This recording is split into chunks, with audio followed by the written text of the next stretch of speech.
भगवान विष्णु ने बतलाया था, तो मैं आप लोगों को बता रहा हूँ। आप लोग ध्यानपूर्वक सुनिए।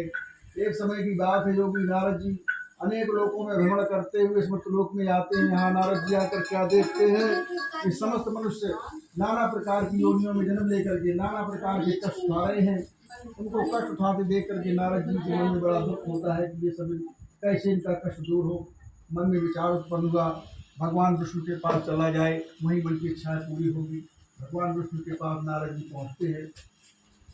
वहां जब पहुंचे भगवान विष्णु के पास, नारद जी ने देखा शंख चक्र गदा पद्म वरमाला से विभूषित हैं।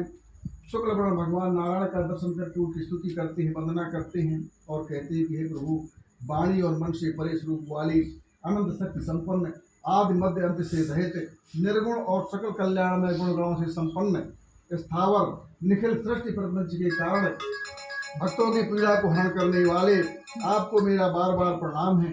ऐसी स्तुति सुनने के बाद भगवान विष्णु ने नारद जी से कहा कि हे नारद, आप कौन सी कामना को लेकर के मेरे पास आए हैं, मुझसे आप क्या चाहते हैं, मुझे आप सब कुछ विस्तार पूर्वक बतलाइए, मैं उस सबका यथोचित उत्तर दूंगा। तो नारद जी कहते हैं, प्रभु मैं इस समय मृतलोक की दशा देख करके आ रहा हूँ। मैं वहाँ मृतलोक गया, वहाँ पर मैंने देखा कि समस्त मनुष्य नाना प्रकार की योनियों में जन्म लेकर के 84 लाख योनियों में भटक रहा है, अनेक प्रकार के कष्ट उठा रहा है। मुझसे उनका कष्ट न देखा गया, इसलिए मैं आपके पास आया हूँ। उनके कष्ट के निवारण के लिए कोई छोटा सा उपाय आप बता सकें तो आपकी कृपा होगी। भगवान विष्णु ने कहा कि हे नारद, संसार के ऊपर कृपा करने की इच्छा से आपने बड़ा अच्छा प्रश्न किया है। जिस व्रत के करने से प्राणी मोह से बंधनों से मुक्त हो जाता है, उसे मैं बतला रहा हूँ, सुनिए। ये व्रत स्वर्ग और मृतलोक में दुर्लभ है। ये देवताओं को भी, भगवान की कथा देवताओं को भी दुर्लभ होती है। एक समय की बात है, जिस समय राजा परीक्षित को श्राप हो गया कि 7वें दिन आपको तक्षक दसेगा, आपकी मृत्यु हो जाएगी। जब श्राप हो जाता है, तब श्री सूर्य जी महाराज उनको गंगा के किनारे श्रीमद् भागवत की कथा श्रवण करा रहे हैं।